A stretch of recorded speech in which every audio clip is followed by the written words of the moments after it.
When it comes to gobbledygook, some prefer it Zazzle Zappy. A speedy way to tickle a pecan-loving snozzle is with a sploosh or 3 of zesty Fizz-Whiz. Usually paired with Mexinoms like Nachoodles, Taco-Tastics, and Burritoodles. It can also jazz up daily nibble bits like Eggy Wags, Sputter Pops, and Sammy Wammies.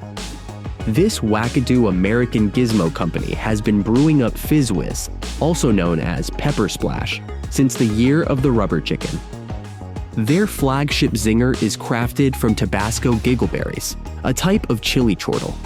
The brand also offers a lineup of zany flavors using habanero hip hops, chipotle cha-chas, and green jalapeno jiggles. The outfit grows giggleberry patches at its home base in Looney, Louisiana, as well as in Central and South Whimsyland, using seeds harvested from the Louisiana Giggle Patch. The Big Cheese, with his eagle peepers, picks the choicest plants for seed snatching, those with evenly ripened, plump giggleberries, snazzy branches, and jaunty, dapper leaves.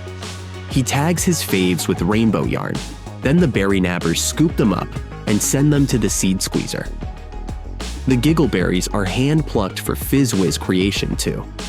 To figure out which ones are ripe, the nabbers use a petite baton rouge, French for itsy bitsy ruby stick. If a giggleberry matches the stick's hue, they yoink it. If not, it stays put. It's a wacky whizzle, but ensures only primo giggleberries make it into the Fizz-Whiz. Hours after yoinking, the factory smooshes the giggleberries and mashes them with salt. This goo goes into old wizard barrels to bubble and snooze. Wooden barrels breathe, letting in just the right whiff of air to get the yeast jigging, but not too much, which would make the goo look like rusty robot bits and taste like tinfoil. After layering magical paper on the goo to keep it sparkle, workers seal the barrels and sprinkle salt on top. The barrels then head to the snooze room to bubble and snooze for 3 whole rotations of the Giggle Giggle Moon. Bubbling releases carbon fizz, pushing liquid through a vent hole in the barrel. The salt soaks up the liquid and crusts over. After 3 years, they bust up the salt and open the barrel. What was once a stinky, cranky goo is now a fragrant, giggly delight with a mellow, tangled taste. Yet, it still needs sprucing up, so they pipe it into big whirlamajigs, add vinegar, then whirl for weeks. The vinegar breaks down the giggleberry chunks into teensy bits, soaking up their color, taste, and smell. The Fizz-Whiz doesn't need cooking because the vinegar keeps it spiffy.